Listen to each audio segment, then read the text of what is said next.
porque esse ano o tema da nossa EBD é como ler a Bíblia, não é? E nós queremos trabalhar de maneira bem prática, olhando para toda a Bíblia e dando ferramentas para que os irmãos leiam a Bíblia e entendam o que estão lendo, não é? Porque é muito bom ler com entendimento, né? Ler sem entendimento é desanimador. E essas aulas do culto de quinta-feira agora têm a ver com esse tema. Então nós temos olhado para o Antigo Testamento de maneira panorâmica, não é? Para a gente ter na nossa cabeça a história do Antigo Testamento. E já fica aí a propaganda e o convite para a EBD, a partir de fevereiro.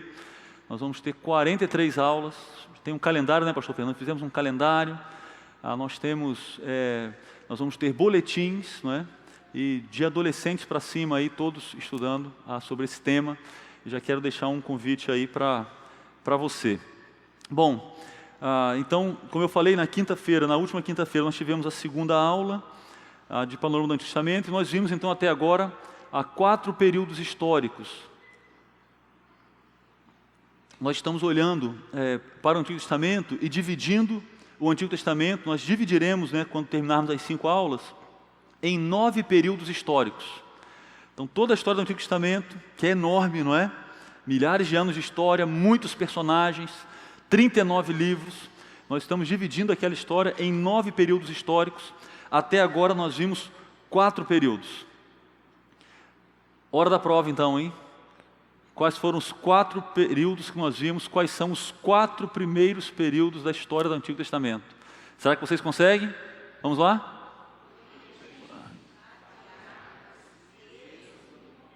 Puxa vida, tá vendo? Olha só, é empolgante, né? A turma sabe muito, né? Origens, patriarcas, êxodo e conquista.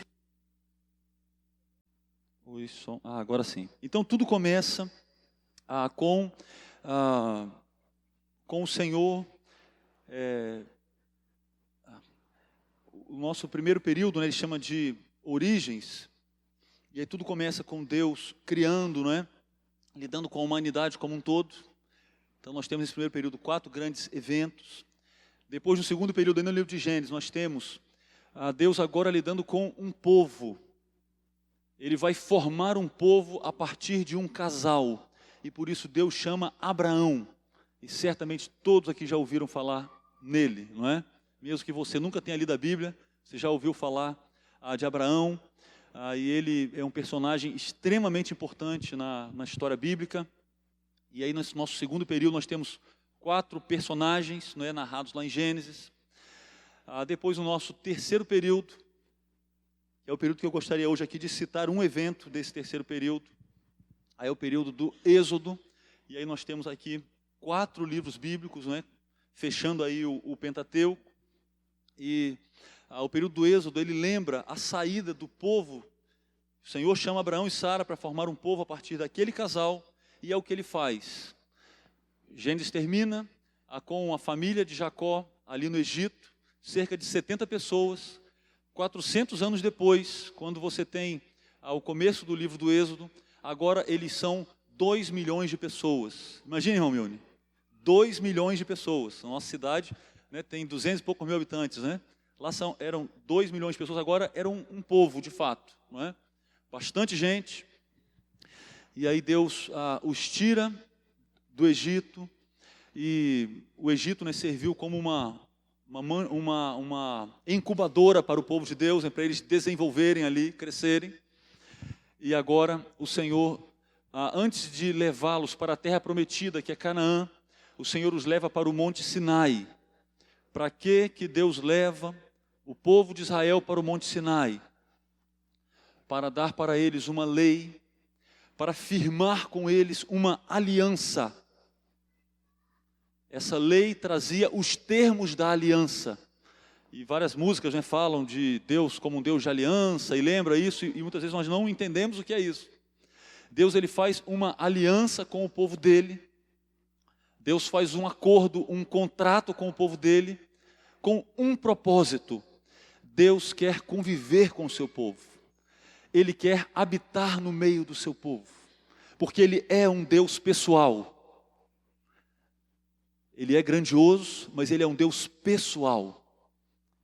E de fato Ele quer um relacionamento com o seu povo.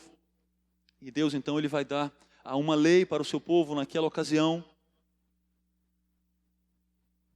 E aí nós vimos, na quinta-feira, lembramos um pouco sobre isso. E na quinta-feira eu acho que eu não mencionei um objeto importante que estava presente ali, que eles ganharam naquela ocasião e foram construir, que foi a Arca da Aliança. Eu acho que quinta-feira eu não citei a Arca da Aliança, né, Rogério? Não citei. Eu lembrei em casa, falei, puxa vida, eu não falei da Arca, né? Importantíssima, não é? Que estaria lá dentro do tabernáculo, na parte, né, reservada, no Santo dos Santos, né? Separado. Tudo isso apontando para o relacionamento que Deus gostaria de ter com o seu povo. Mas hoje eu gostaria de destacar para vocês a entrega da lei, que ela foi acompanhada de grandes sinais. Ela foi acompanhada de eventos extraordinários. Mas nós não vamos ler Êxodo, nós vamos ler Hebreus 12. Eu convido você para abrir sua Bíblia em Hebreus, no capítulo 12. Todo o livro de Hebreus, ele é muito importante para entendermos o Antigo Testamento, porque essa história que Deus ele constrói, vai sendo desenvolvida lá no Antigo Testamento, ela continua no Novo Testamento, ela continua com Jesus. E o autor de Hebreus, ele explica para nós bastante o Antigo Testamento à luz de Jesus. O Antigo Testamento, se ele for interpretado sem Jesus, você não vai agradar a Deus assim. Você não terá o cristianismo se você interpretar o Antigo Testamento sem Jesus. Nós precisamos de Jesus para entendermos o Antigo Testamento de maneira precisa. Aí o texto que nós vamos ler agora, em Hebreus 12, ele vai citar a entrega da lei, que estabelecia a antiga aliança, mas ele vai falar que existe uma nova aliança. E hoje, todos aqueles que estão aqui nessa noite, e todos aqueles que estão espalhados pelo mundo, que são crentes em Jesus Cristo, foram salvos por Ele, desfrutam dessa nova aliança.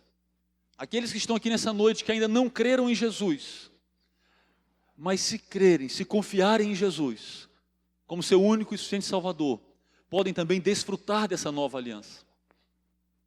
E o autor de Hebreus, quando ele compara essas duas alianças e a entrega dessas duas alianças, ele vai dizer basicamente que nós desfrutamos de muitos privilégios, mas nós temos também responsabilidades. Então aquele que faz parte dessa nova aliança e tem um relacionamento com o Senhor por meio de Jesus, tem responsabilidades. E ele vai fazer duas aplicações lá no finzinho, muito interessantes. Ele vai falar de gratidão e adoração. E eu gosto de pensar que a gratidão motiva a adoração. Não é à toa que estamos aqui reunidos nessa noite, né, para prestarmos um culto ao Senhor, voluntariamente, gratos ao Senhor. E nós queremos adorá-lo, né? É o que temos tentado fazer aqui nessa noite e nos outros dias também. Bom, nós vamos ler aí Hebreus 12. Quero encorajar você a ficar bem atento para a leitura do texto a partir do verso 18. Vocês não chegaram ao monte que se podia tocar e que estava em chamas, nem as trevas, a escuridão, nem a tempestade. Ao soar da trombeta e ao som de palavras tais que os ouvintes rogaram que nada mais lhes fosse dito, pois não podiam suportar o que lhes estava sendo ordenado. Até um animal, se tocar no monte, deve ser apedrejado. O espetáculo era tão terrível que até Moisés disse: estou apavorado e trêmulo. Mas vocês chegaram ao Monte Sião, a Jerusalém celestial, à cidade do Deus vivo. Chegaram aos milhares de anjos em alegre reunião, à igreja dos primogênitos, cujos nomes estão escritos nos céus. Vocês chegaram a Deus, juiz de todos os homens, aos espíritos dos justos aperfeiçoados, a Jesus, mediador de uma nova aliança, e ao sangue aspergido, que fala melhor do que o sangue de Abel. Cuidado, não rejeitem aquele que fala. Se os que se recusaram a ouvir aquele que os advertia na terra não escaparam, quanto mais nós, se nos desviarmos daquele que nos adverte dos céus. Aquele cuja voz outrora abalou a terra, agora promete: ainda uma vez abalarei não apenas a terra, mas também o céu. As palavras ainda uma vez indicam a remoção do que pode ser abalado, isto é, coisas criadas, de forma que permaneça o que não pode ser abalado. Portanto, já que estamos recebendo um reino inabalável, sejamos agradecidos e assim adoremos a Deus de modo aceitável, com reverência e temor, pois o nosso Deus é fogo consumidor. Vamos orar mais uma vez. Senhor, nós precisamos da iluminação do Teu Espírito para entendermos a Tua palavra e para glorificarmos o Senhor dessa maneira, nos submetendo a ela, sendo transformados por ela. Por isso, ó Deus, te pedimos humildemente, ó Deus, visita-nos aqui, apesar de toda a nossa limitação. É a nossa oração em nome de Jesus. Amém.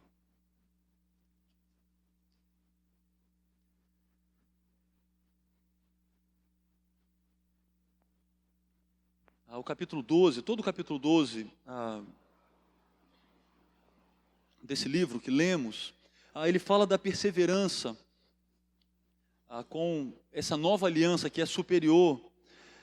Ele diz, olha, ele nos exorta à perseverança, considerando primeiramente o exemplo de Jesus. Você pode olhar aí no início do capítulo, né?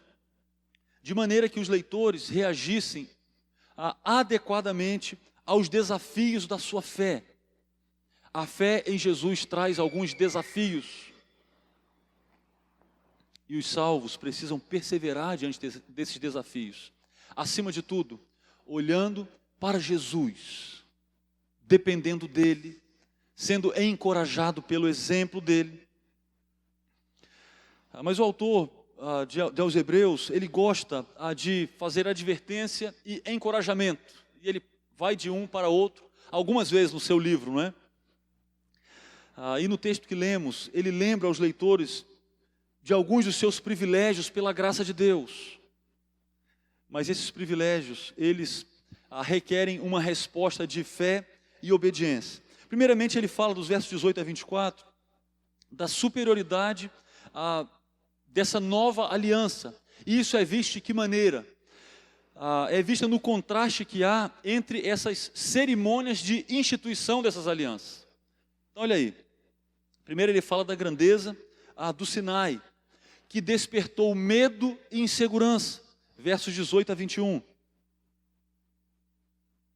Ele diz, olha, quando o povo de Israel, eu citei para vocês agora há pouco, se reuniu ali no Monte Sinai para ouvir a voz de Deus, aquela ocasião foi uma ocasião que trouxe medo para eles, muito medo,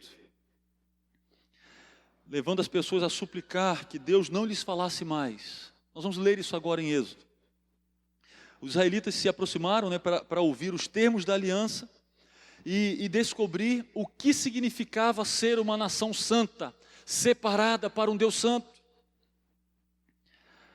Olha o que o texto diz lá em Êxodo 19, você pode acompanhar aqui, eu penso que vai ter a projeção aí também. Êxodo 19, vou ler os versículos 5 e 6, primeiramente. Agora, se me obedecerem fielmente, guardarem a minha aliança, vocês serão o meu tesouro pessoal dentre todas as nações. Embora toda a terra seja minha, vocês serão para mim um reino de sacerdotes e uma nação santa. Essas são as palavras que você dirá aos israelitas. Esse é o propósito de Deus. Ele está declarando aqui o seu propósito, no meio daquela aliança. Agora, a partir do verso 10. E o Senhor disse a Moisés, vá ao povo e consagre-o hoje e amanhã. Eles deverão lavar as suas vestes e estar prontos no terceiro dia, porque nesse dia o Senhor descerá sobre o monte Sinai, à vista de todo o povo. Estabeleça limites em torno do monte e diga ao povo, tenham o cuidado de não subir ao monte e não tocar na sua base. Quem tocar no monte certamente será morto. Será apedrejado ou morto a flechadas. Ninguém deverá tocá-lo com a mão, seja homem, seja animal, não viverá. Somente quando a corneta soar um toque longo, eles poderão subir ao monte. Ao amanhecer do terceiro dia, houve trovões e raios. Agora o verso 16. Uma densa nuvem cobriu o monte, e uma trombeta ressoou fortemente. Todos no acampamento tremeram de medo. Moisés levou o povo para fora do acampamento para encontrar-se com Deus, e eles ficaram ao pé do monte. O monte Sinai estava coberto de fumaça, pois o Senhor tinha descido sobre ele em chamas de fogo. Dele subia fumaça como que de uma fornalha. Todo o monte tremia violentamente, e o som da trombeta era cada vez mais forte. Então Moisés falou, e a voz de Deus lhes respondeu. Agora no capítulo 20, estou lendo só algumas partes porque o trecho é grande. Vendo-se o povo diante dos trovões e dos relâmpagos, e do som da trombeta e do monte fumegando, todos tremeram assustados, ficaram à distância e disseram a Moisés, fala tu mesmo conosco e ouviremos, mas que Deus não fale conosco para que não morramos. Moisés disse ao povo, não tenham medo, Deus veio prová-los, para que o temor de Deus esteja em vocês, e os livre de pecar. Mas o povo permaneceu à distância, ao passo que Moisés aproximou-se da nuvem escura em que Deus se encontrava. Você conseguiu imaginar um pouco dessa cena? Uma cena impressionante. Fico pensando, né, sempre no privilégio que temos de um registro como esse, porque como eu falei para vocês, pelo menos 2 milhões de testemunhas aqui presenciaram esse acontecimento. Muita gente. E Moisés, que relatou esse acontecimento, que registrou, escreveu, ele estava lá. Ele estava falando com Deus diretamente, não é? E ele registra o que ele viu. A Bíblia é um registro do que vários homens viram. E aqui é um dos seus relatos impressionantes, de uma manifestação visível de Deus. Aquele encontro com Deus foi aterrorizador. Por isso, aquela reação diante do povo. O autor de Hebreus está argumentando o seguinte, a grandeza do Sinai despertou medo e insegurança. Quando o Senhor estabeleceu a velha aliança, aquele encontro com Deus despertou medo e insegurança. Mas há um contraste com a grandeza de Sião, porque ele diz que a grandeza de Sião transpira perdão e aceitação. É o que ele vai apresentar aí a partir do verso 22 até o verso 24. Os cristãos, por outro lado, vieram por fé ao Monte Sião, que é uma figura usada no Antigo Testamento, do local do templo, que aponta para o local do templo, que substituiu, o pessoal aí de quinta-feira, que substituiu o tabernáculo, que eles receberam, né, as instruções para ser construído lá no Sinai, né, depois o templo ele é construído por Salomão, substituindo o tabernáculo. E também Sião, né, esse termo Sião, ele representa também a cidade de Jerusalém, que é onde estava o templo, não é? Que era o local do encontro com Deus, o local oficial do encontro com Deus. Mas o autor de Hebreus, ele diz que os cristãos chegaram a Jerusalém celestial. Então ele não está falando aqui dos crentes que foram visitar Israel, ele não está falando isso. Ele está falando de algo extraordinário que os crentes, todos os salvos em Jesus Cristo, desfrutam espiritualmente.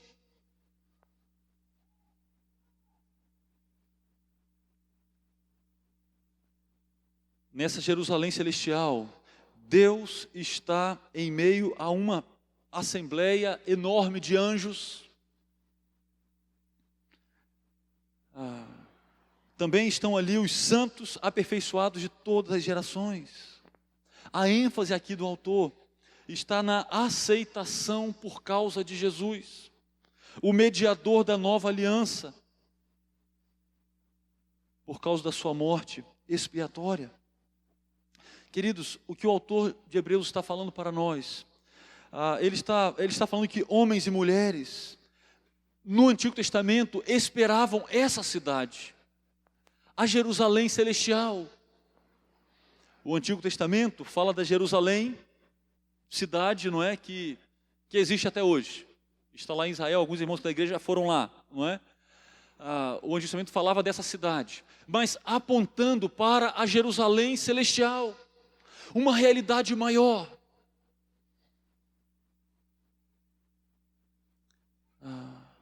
os que chegaram a Deus por meio de Jesus, agora fazem parte dessa cena celestial. Um encontro extraordinário é o que ele está descrevendo aqui. Se aquela cena lá diante do Sinai, ela era extraordinária e com muitos milagres, não é? Com manifestações visíveis da parte de Deus. Ele está dizendo, esse encontro na Jerusalém celestial é maior ainda.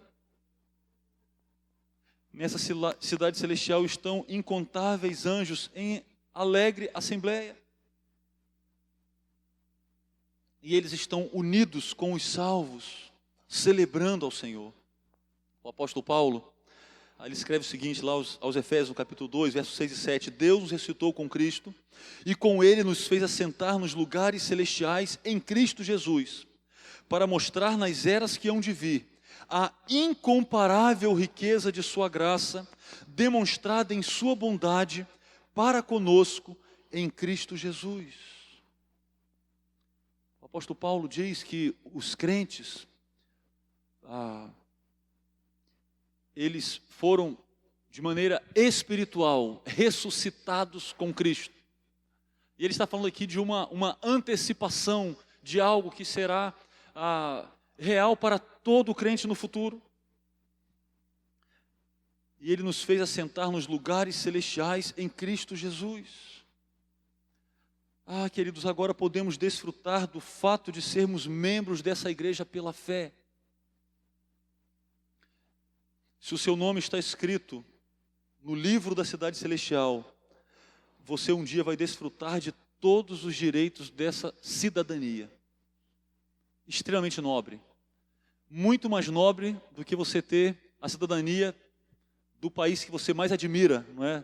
No nosso planeta. Algo muito nobre mesmo, que não pode ser conquistado com dinheiro, com posses, com status, não. Algo que só pode ser conquistado por meio da fé em Jesus. Deus está ali como juiz de todos, é o que o autor de Hebreus diz. Tudo isso só é possível por causa do sangue de Jesus, que firmou uma nova aliança que provê purificação completa para todo aquele que crê. Lá na antiga aliança, o Senhor estabelece com o seu povo uma aliança de sangue que envolvia o derramamento de sangue. Lembramos isso na quinta-feira também, não é? E muitos animais, incontáveis animais foram mortos, apontando para a nova aliança, que é estabelecida por meio do sangue de Jesus, o próprio Filho de Deus. Ele fala no texto do sangue de Abel, que clamou por vingança, mas o sangue de Jesus nos dá a garantia do perdão e da aceitação da parte de Deus. Ele está fazendo o contraste aqui para nós. Veja bem, o livro de Hebreus, ele trata do Antigo Testamento direto, ele vai se referir ao Antigo Testamento sempre, não é? E ele cita aqui Abel, para falar do sangue de Jesus, que nos dá a garantia do perdão e da aceitação da parte de Deus. E aqui há uma lembrança importante. Todos precisam enfrentar o juízo de Deus. Todos. Veja bem, se você está aqui, você diz assim, não, mas eu não quero passar por esse juízo, não é? Não, você não escolhe isso. Você não decide isso, não é? Deus decidiu já isso, e todos vão se apresentar diante dele, todos serão julgados por ele, e o autor de Hebreus está lembrando disso. Mas os que confiam no poder expiatório da morte de Jesus, podem contar alegremente com a absolvição e a vida eterna na presença de Deus. Então não vai haver, para o salvo, para aquele que confiou em Jesus, nesse juízo, não vai haver o medo da condenação. Na verdade, já não há o medo da condenação.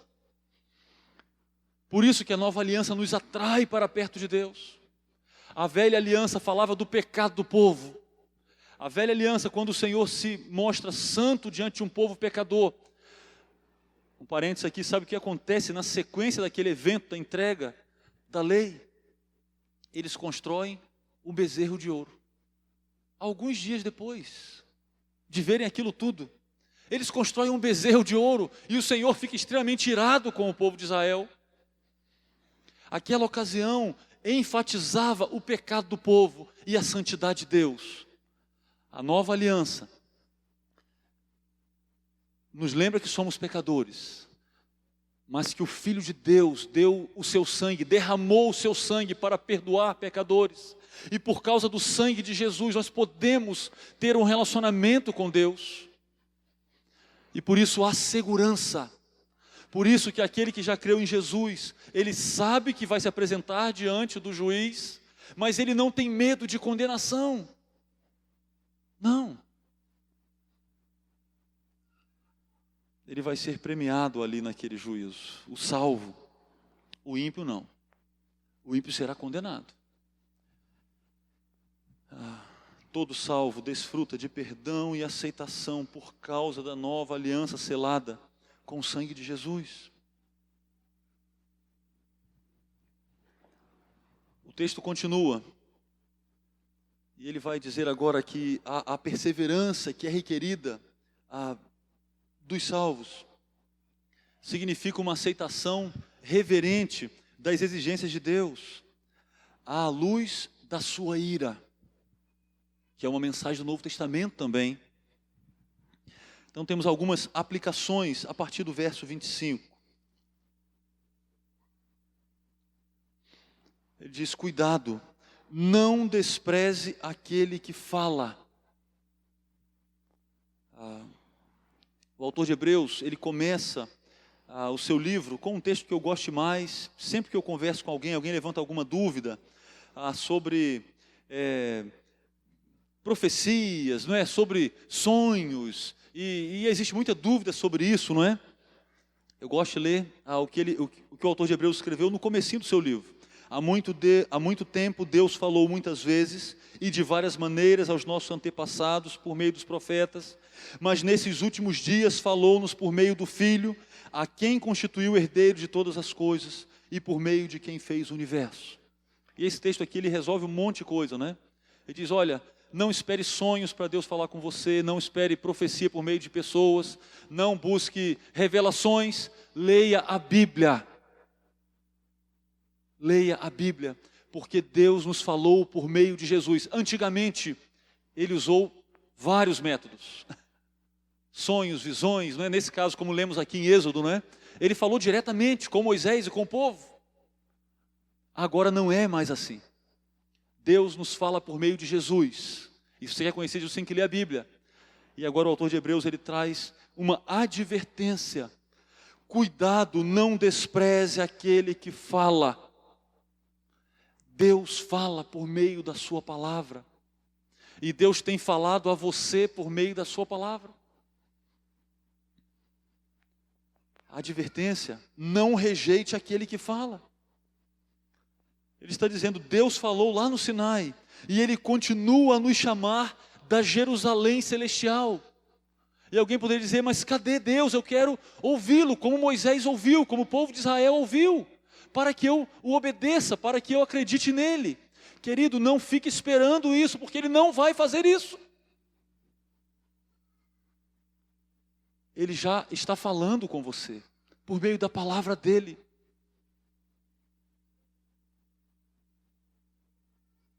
E o autor de Hebreus diz claramente para mim e para você: não despreze o Deus que fala, que se comunica, o Deus que se revela, como alguém já escreveu poeticamente. É o Deus que se revela.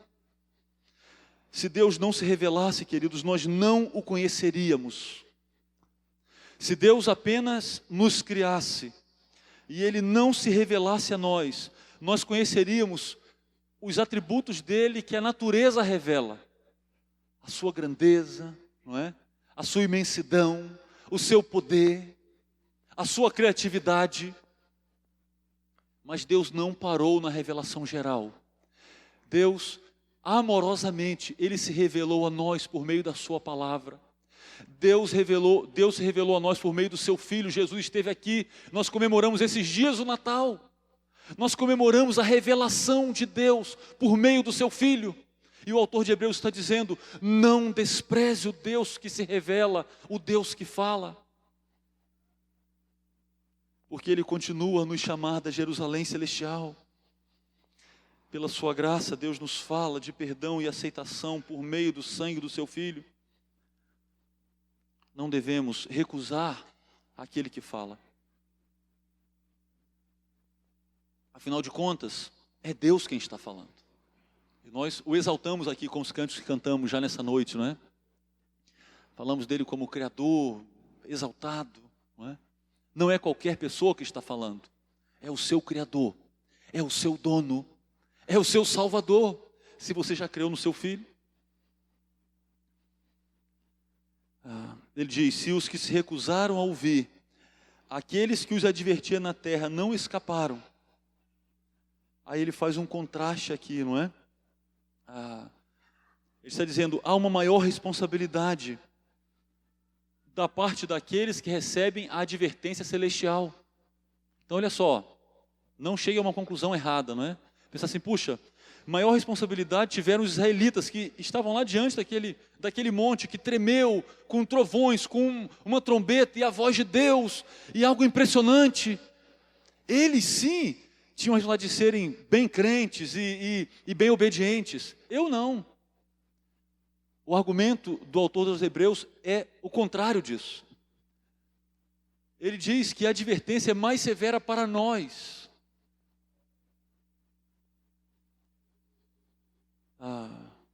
Nós desfrutamos de mais revelação. Jesus já veio, já esteve aqui. Os israelitas não tiveram o privilégio. Eles tiveram o privilégio de conviver com Moisés, sim. Mas eles não tiveram o privilégio de conviver com Jesus. Eles não tiveram o privilégio de ler os evangelhos. Não tiveram. Eles tinham pouca revelação. Nós temos muita revelação. Aliás, nós temos a revelação completa de Deus. O que Deus decidiu revelar para nós para esse tempo já foi revelado. Está na palavra dele. Olha o tamanho do privilégio. E ele está falando também que há uma responsabilidade diante desse privilégio. E aí ele diz, os israelitas que rejeitaram o que Deus falou naquele tempo, enfrentaram a ira dele. E aí você pode ler o livro de Números. Estou certo aqui que muitos já leram, não é? Mas talvez alguns nunca leram aqui o livro de Números. E aquele livro, ele tem vários exemplos da ira do Senhor se manifestando contra os israelitas rebeldes, incrédulos, desobedientes. Várias manifestações extraordinárias da ira de Deus. E o autor de Hebreus está dizendo, Deus não poupou aqueles, e Ele não poupará também a estes. A falta de fé dos leitores, e nossa também, não será tolerada. E a consequência não será menor. Então está dizendo, quem rejeita a palavra de Deus, fica sujeito a grave julgamento. Quem não se rende a Cristo, desperdiça a graça de Deus no mundo atual e no mundo vindouro. Olha que coisa grave aqui, não é? Ouvir de Jesus, e como o pastor Witter fala, né, eu acho bonito, né? Bonito a maneira como ele fala, mas ele fala de uma verdade triste, não é? Jesus foi apresentado a ele, mas ele não teve prazer em conhecer. Imagine que coisa triste. Jesus é apresentado a uma pessoa, mas ele não teve prazer em conhecer a Jesus. Não teve. Você já foi mal recebido num lugar? É uma sensação terrível, né? Muito ruim ser mal recebido. Você chega e a pessoa não te trata bem e você imagine só alguém ter acesso, ouvir de Cristo, ouvir do que Ele fez, e essa pessoa diz, não, eu não quero, eu não acredito, eu não confio, eu não me submeto, eu não creio, eu não me arrependo.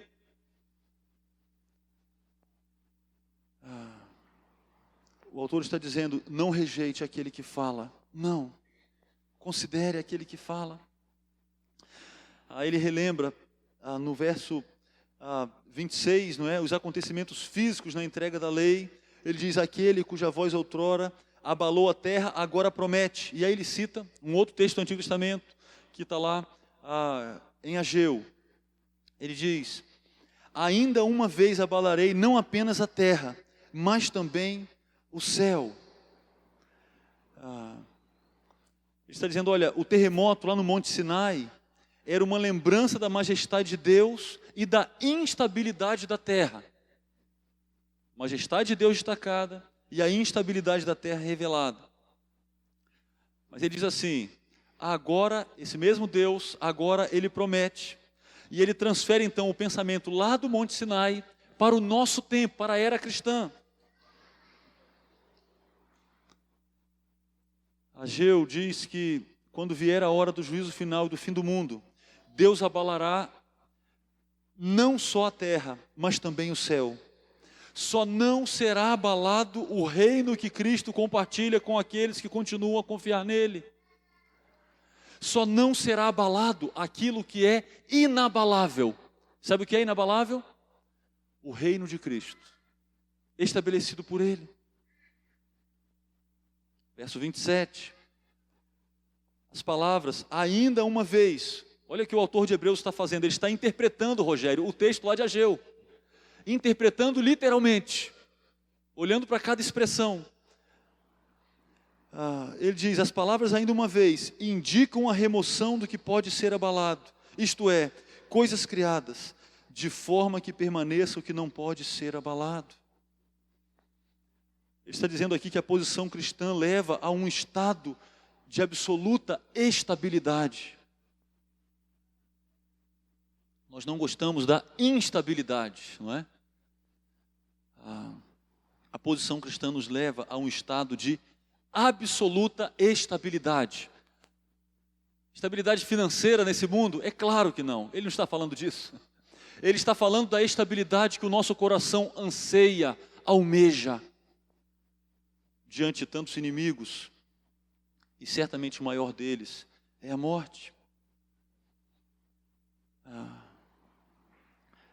E aí, já finalizando o texto, o enfoque recai sobre o reino, que será a concretização da estabilidade. Olhe para o verso 28. Portanto, já que estamos recebendo um reino inabalável,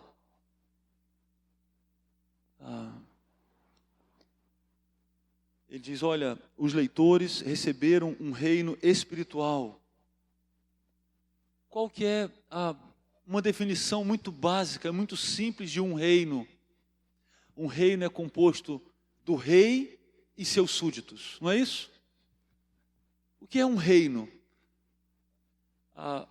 Um reino ele é composto do rei e dos seus súditos. E ele está dizendo que os salvos em Jesus receberam um reino inabalável. Diante dessa verdade seguem duas exortações. Bom, nós não somos os reis, não é? Os salvos não são os reis. Nós temos um rei. E na condição de súditos, há uma postura esperada dos súditos. A primeira delas ele diz, sejamos agradecidos. É algo esperado da parte de pessoas que receberam esse grande presente, com todas as suas implicações. É claro, é esperado gratidão. Muita gratidão. Uma gratidão transbordante. Eu gosto sempre de pensar nesse tema da gratidão, e o ambiente familiar é propício para isso, não é?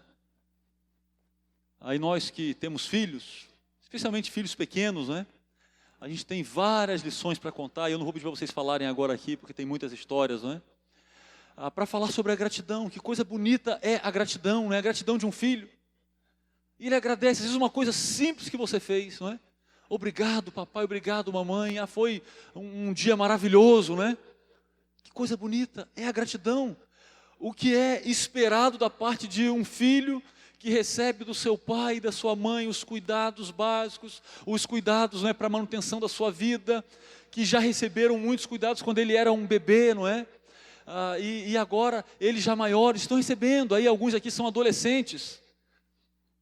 Eu não sei de nenhum adolescente aqui na igreja que trabalha para se manter, não é? E ele depende do seu trabalho para ele ter comida, hoje à noite, amanhã de manhã, eu não sei. Eu não sei de nenhum, todos eles dependem. E aí chega na hora do almoço, tem um prato de comida que não apareceu ali num passe de mágica.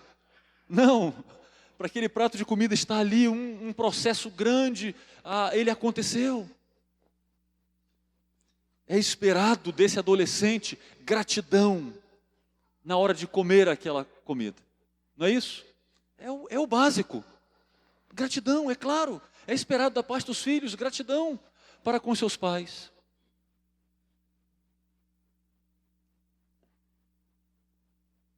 Mas o ambiente familiar revela que nós somos inclinados à ingratidão. Nós não somos gratos naturalmente. Naturalmente nós somos ingratos. E não só os filhos para com seus pais, mas nós no nosso relacionamento para com o Senhor. Nós somos ingratos. E por isso o autor de Hebreus ele traz essa advertência: sejamos gratos.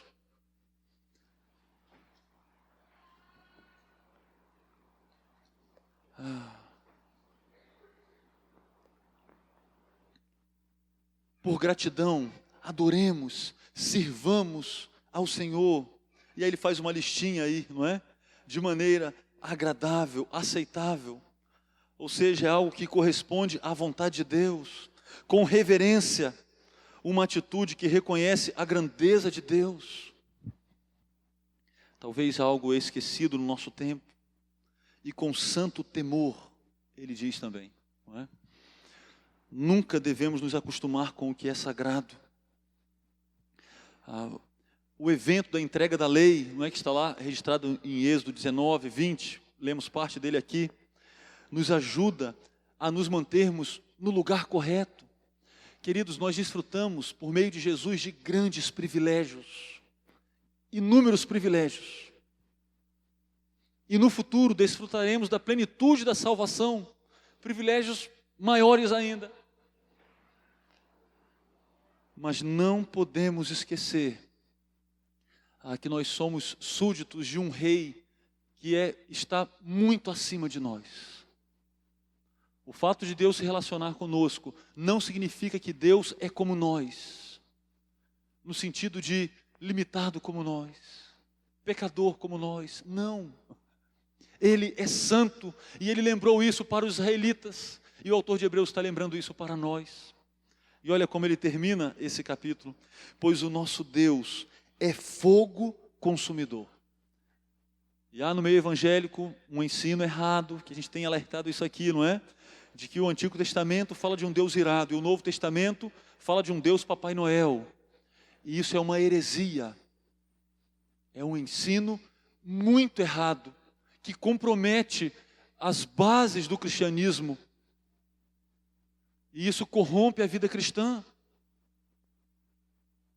A revelação da santidade de Deus em Israel permanece válida também para o povo da nova aliança.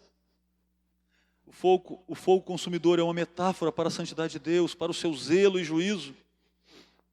Israel recebeu apenas uma revelação provisória, limitada com promessas temporais e terrenas. Mesmo assim, aquela revelação comprometeu o povo da antiga aliança a ser um povo santo.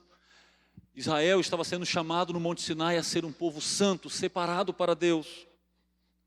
O povo da aliança de Deus no Novo Testamento recebeu a revelação plena da salvação e da graça. Nós somos presenteados com promessas eternas. Também para nós vale o que foi dito a Israel: a graça compromete. Queridos, a graça compromete. Quando a gente fala da graça de Deus aqui na igreja, nós não estamos falando de vida de qualquer jeito. Não, a graça compromete. Nós somos convocados a ser o povo santo de Deus em proporção extremamente maior que Israel. É esse o argumento do autor. O Espírito Santo deseja formatar a nossa vida, configurar a nossa vida de acordo com a palavra e a vontade de Deus, a semelhança do próprio Deus, a semelhança de Jesus. Aliás, a santificação, ela é a restauração da essência de Deus. Deus nos criou a sua imagem e semelhança, e o pecado deturpou a criação de Deus.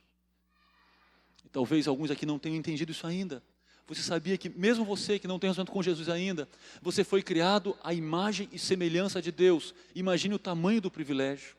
Mas sabe por que a sua vida é do jeito que ela é? Porque o pecado manchou essa imagem. O pecado deturpou essa imagem. Quando uma pessoa se converte, ela confia em Cristo, essa imagem é restaurada. E um dia, quando nos encontrarmos com o Senhor, na vida dos salvos, essa imagem será plenamente restaurada. É uma obra que não ficará pela metade. Queridos, você tem ouvido a voz de Deus, você conhece o Evangelho. Talvez muitos aqui podem falar do Evangelho com muita precisão, mas a pergunta é, você já creu no Evangelho que você conhece? As palavras bíblicas que se aplicam para aqueles que ainda não creram são: cuidado, cuidado, querido, não rejeite aquele que fala. O conhecimento de Deus através da sua palavra traz uma responsabilidade para todo ouvinte. Obediência total ao ensino bíblico. O salvo, ele tem um propósito para a vida. E quando você acordar amanhã, você deveria lembrar disso. Eu penso que essa deve ser uma verdade, é uma verdade que nos motiva a cada manhã, não é? A gratidão para com o seu Salvador faz com que você seja um adorador. Então, se o Senhor nos der vida amanhã, para nos levantarmos, nós nos levantaremos para adorá-lo com gratidão. Em tudo o que fizermos. Nós adoramos aqui no culto, não é? É isso, precisamos fazer isso, coletivamente, como igreja local. Mas nós vamos adorar também individualmente, onde estivermos. Mas e num dia de lazer? É para ter adoração também. Nós adoramos por meio de um lazer que glorifica a Deus, não por meio de um lazer que ofende a Deus. E no trabalho, mas eu amanhã, eu vou trabalhar, vai ser mais uma segunda-feira, mais um dia, mais repetição. Querido, não, o seu dia de trabalho precisa ser um dia de adoração, e você adora ao seu Criador, trabalhando com excelência. O apóstolo Paulo já escreveu sobre isso. Você vai servir as pessoas por meio do seu trabalho. Faça isso com excelência, adorando ao seu Salvador, com gratidão a Ele. Você vai cuidar da sua família. Amanhã vai ser um dia de repetição para mim. Limpar a casa, fazer comida, cuidar de criança. Não faça isso com murmuração, faça isso com gratidão ao seu Salvador, adorando a Ele. Não esqueça, a gratidão motiva a adoração. Vamos orar mais uma vez. Se você quiser, você pode ficar em pé.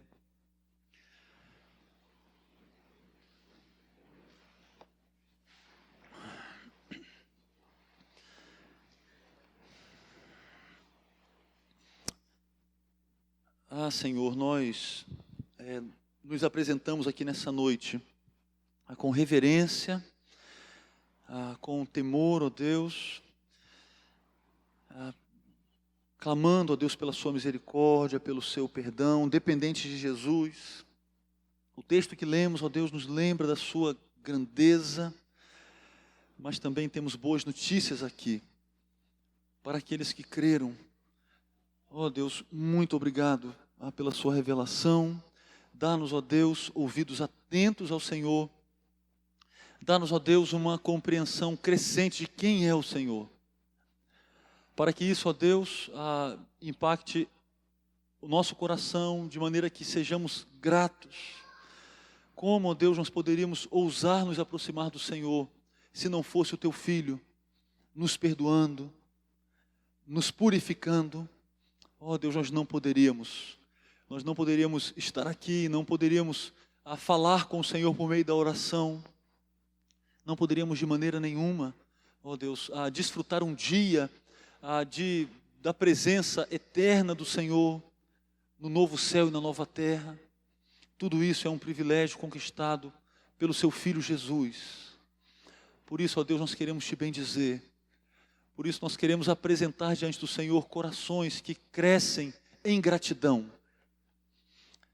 À medida que percebemos o tamanho da salvação que recebemos, ó Deus, que a nossa gratidão cresça, e que a nossa adoração se aperfeiçoe dessa maneira. Aqui, ó Deus, que a nossa adoração seja motivada pela gratidão, não pelo temor às pessoas, não pelo temor aos pais, não pelo temor ao pastor, ó Deus, mas que a nossa adoração seja motivada pela nossa gratidão ao Senhor. Ajuda-nos, ó Deus, bendito seja o Senhor, pelo que o Senhor fez por meio da nova aliança em Cristo Jesus. É a nossa oração em nome dEle. Amém. Podem assentar, queridos.